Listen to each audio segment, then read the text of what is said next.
నేను ఒకటే మీకు హామీ ఇస్తున్నా, రాష్ట్రంలో ఎక్కడ కూడా చెత్త కాదు, చెత్త నుంచి సంపద సృష్టించే అవకాశం మనకుందని చెప్పి కూడా నిరూపిస్తామని మరొక్కసారి మీ అందరికీ విజ్ఞప్తి చేస్తున్నాను.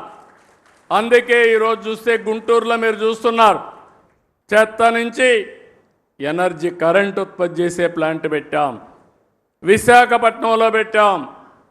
ఇప్పటికీ అన్ని ప్లాంట్స్ పెట్టి కంప్లీట్ చేసేవాళ్ళం, కానీ గడిచిన ప్రభుత్వం దీనిపైన కూడా సీతకన్నేశారు. దీనివల్ల ఇబ్బంది పడ్డాం.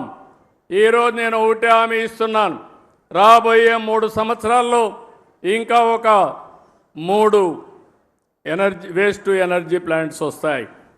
పట్టణ ప్రాంతాల్లో 90% చెత్తంతా తీసి, పొడి చెత్త తీసి ఎనర్జీగా చేసే పరిస్థితి వస్తుంది.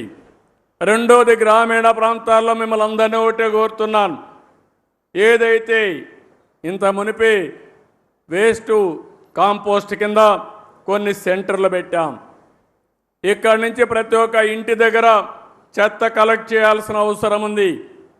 అందులో నుంచి ప్రోడక్ట్స్ అన్నీ సెగ్రిగేట్ చేయాలి. ఏది కూడా వేస్ట్ కాదు, అన్నీ రీసైక్లింగ్ ఉపయోగపడతాయి.